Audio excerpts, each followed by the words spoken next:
Insurance, loans, mutual fund എല്ലാം offer ചെയ്യുന്നുണ്ട്. പക്ഷേ ഒന്നും ക്ലോസ് ആകുന്നില്ല. ഒരുപാട് ലീഡ്സ് കിട്ടുന്നുണ്ട്, പക്ഷേ ഡീൽസ് സീൽ ചെയ്യാൻ പറ്റുന്നില്ല. കാരണം സിമ്പിളാണ്, ക്ലയൻറ്റ് കൺഫ്യൂസ്ഡ് ആണ്. Too many services is equal to zero trust. നമ്മൾ ഇൻഷുറൻസ് മേഖലയെക്കുറിച്ച് പഠിക്കാൻ ശ്രമിക്കുമ്പോൾ നമുക്ക് മനസ്സിലാവുന്ന ഒരു കാര്യം, 70% clients will stick with one particular agent who solves one clear problem first. അവിടെ നിന്ന് ക്രോസ് സെല്ലിംഗ് സ്റ്റാർട്ട് ചെയ്യുന്നതിന് മുമ്പ് ഇവരുമായിട്ട് നമ്മളൊരു നല്ലൊരു ക്രെഡിബിലിറ്റി ബിൽഡ് ചെയ്യണം. ഇൻഷുറൻസ് ആണ് എല്ലാത്തിൻ്റെയും ബേസ്. ഒരു സെക്യൂർ ഫ്യൂച്ചർ കാണിച്ചാൽ ക്ലയൻറ്റ് നമ്മളെ ഓട്ടോമാറ്റിക്കലി ലിസൺ ചെയ്യാൻ തുടങ്ങും. ഇതിനുശേഷം നിങ്ങൾ ലോൺ സെയിൽ ചെയ്യണോ? ചെയ്യാം. മ്യൂച്വൽ ഫണ്ട് വിൽക്കണോ? വിൽക്കാം. ഇൻവെസ്റ്റ്മെന്റിനെ കുറിച്ച് പറയണോ? പറയാം. എല്ലാം നാച്ചുറലി കസ്റ്റമേഴ്സിന് അല്ലെങ്കിൽ അവർ ലിസൺ ചെയ്യാൻ തുടങ്ങും. ഒരു കസ്റ്റമറിന് വേണ്ടത് ക്ലാരിറ്റിയാണ്, കൺഫ്യൂഷൻ അല്ല.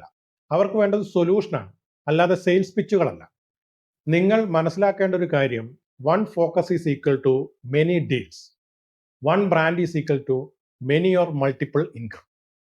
നിങ്ങൾ കസ്റ്റമേഴ്സിന്റെ കൺഫ്യൂഷൻ സ്റ്റോപ്പ് ചെയ്യൂ, ഒരു സിസ്റ്റം ബിൽഡ് ചെയ്യൂ.